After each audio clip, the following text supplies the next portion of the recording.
नमस्कार. साप्ताहिक पत्रकाराच्या शिवसेना जिल्हा प्रमुख मान्य बालाजी रेड्डी साहेब. महाराष्ट्राचे कुलस्वामिनी आई तुळजाभवानी, हिंदू स्वराज्य संस्थापक राजे छत्रपती शिवाजी महाराज, तमाम हिंदूंचे हिंदू हृदय सम्राट माननीय बाळासाहेब ठाकरे यांना वंदन करून आज महाविकास आघाडीच्या उमेदवार शिवाजी काळगे यांच्या प्रचारार्थ उपस्थित असलेले लातूर जिल्ह्याचे माजी पालकमंत्री, लोकप्रिय असे असलेले अमित भैया देशमुख, धीरज देशमुख, आमच्या लातूर जिल्ह्याचे संपर्क प्रमुख तथा माजी आमदार रोहिदाजी चव्हाण साहेब, जिल्हा प्रमुख तथा माजी आमदार दिनकर माने, संतोष सोमवंशी, शहराचे महानगर प्रमुख सुनील बसपुरे, महिला आघाडी आमच्या जिल्हा प्रमुख व सर्व महिला आघाडी, जिल्ह्यातून आलेले सर्व पदाधिकारी यांना मानाचा जय महाराष्ट्र. आज भैयासाहेब, आम्ही वास्तविक पाहता गेले 2-2.5 महिने झालं आम्ही गाव पातळीवर जाऊन भारतीय जनता पार्टीचा भांडाफोड करण्याचा आम्ही कार्यक्रम केलेला आहे साहेब. होऊ द्या की चर्चेच्या माध्यमातून आम्ही प्रत्येक गावापर्यंत जाण्याचा प्रयत्न आम्ही केलेला आहे भैयासाहेब. त्यातले अनेक कार्यक्रमाचे फोटो तुम्हाला मी पाठवलेले आहेत भैयासाहेब. जेव्हा आम्ही गावात गेलो, अनेक भारतीय जनता पार्टीचे जे जुने कार्यकर्ते आहेत त्यांनी आमचं भाषण थांबवून स्वतः त्यांनी भाषण येऊन आमच्या स्टेजवर केलेले आहेत. त्यांनी सांगितलेलं आहे आमची चूक झाली 2014ला नरेंद्र मोदी यांना आम्ही निवडून दिलं. आज शेतकरी प्रचंड द्विधा स्थितीमध्ये आहे. सोयाबीनला भाव नाही, कुठल्याही मालाला भाव नाही भैयासाहेब.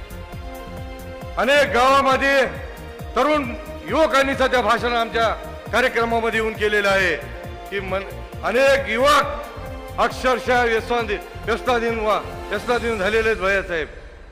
कारण भरपूर शिक्षण घेऊन सध्या कुठलीही नोकरी त्या तरुणांना नाही, ना माझ्या शेतकरी बांधवांना नाही. आज जर आपण परिस्थिती पाहिलो तर प्रत्येक मार्केटमध्ये थंड व्यापार झालेला आहे साहेब. व्यापारी प्रचंड हवालदिल झालेले आहेत. 2-2 वर्षाचं सोयाबीन प्रत्येकाच्या घरामध्ये आहे. ही वाईट अवस्था जर कोण आणली असेल त्या भारतीय जनता पार्टीने आणलेली आहे. म्हणून तुम्ही आम्ही सर्वांनी एकजुटीनं येणाऱ्या 7 मेला महाविकास आघाडीचे उमेदवार डॉक्टर शिवाजी काळगे यांना निवडून देण्यासाठी आपण सर्वांना एक दिलानं झटून निवडून आणण्यासाठी आपण प्रयत्न करणे गरजेचे आहे. खरं तर भारतीय जनता पार्टीचं उमेदवार साहेब माजी मंत्री विनायकराव पाटील साहेबांनी ते उमेदवार दिलेला आहे साहेब. भाजपला सध्या उमेदवार भेटला नसता साहेब. ते आज येतानाच विनायकराव पाटील साहेब म्हणले माझं पाप आहे म्हणले त्या उमेदवाराला देऊ.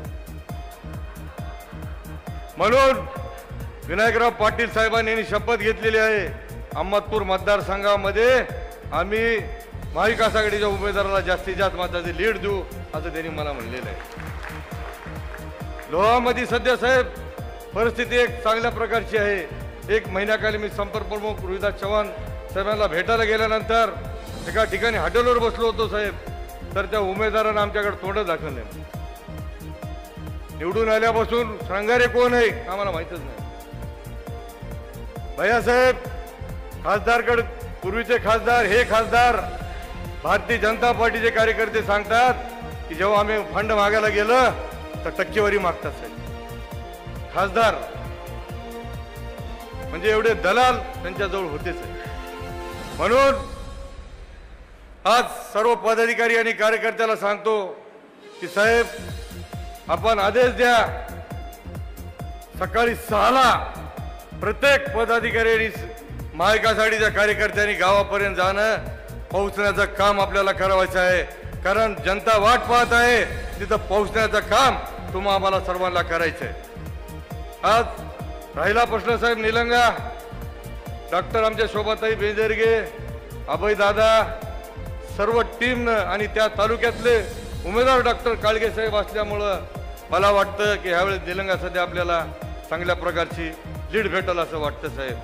पण भैयासाहेब, आज आपण सर्व नेते मंडळी प्रमुख पदाधिकारी इथं आलेले आहेत की त्यांना सांगतो की आपण कुठलीही वाट नका पाहू. जिल्हा प्रमुख म्हणून माझ्या शिवसैनिकाला सध्या सांगतो, जो पक्षाचा आदेश आलेला आहे तो शिवसैनिक पाळणारे आमचे सर्व शिवसैनिक आहे साहेब. उद्धव ठाकरे साहेबांनी आम्हाला 4-5 महिन्यापासून कामाला लावलेले आहेत की जावा गावामध्ये त्यांचा भांडाफोड करा. आज अनेक कंपन्या नरेंद्र मोदीने बंद केलेले आहेत साहेब. म्हणून येणाऱ्या काळामध्ये आपल्याला सर्वांनी एक दिलाने एक जिद्दीनं आपल्याला भारतीय जनता पार्टीला त्यांची दाखवण्यासाठी आपण सर्वांनी एक दिलानं एक जीवानं आपण काम करणे गरजेचं आहे. नव्हे तर येणाऱ्या काळामध्ये अमित भाया देशमुख राज्याच्या नेतृत्वामध्ये दिसले पाहिजे. यासाठी कारण आपली शान मान तर कोण असेल लातूर जिल्ह्याची आदरणीय अमित भाया देशमुख, तर त्यांचं जर मान आपल्याला खाली घालू द्यायचं नसेल तर आपण जिद्दीनं सर्वांनी मिळून महाविकास उमेदवार निवडून आला पाहिजे. यासाठी आपण जीवाचं रान करूया असं आपण ठरवून आपण आजपासून कामाला लागूया. एवढं बोलून माझं भाषण संपवतो. जय हिंद, जय महाराष्ट्र. धन्यवाद. यानंतर शहर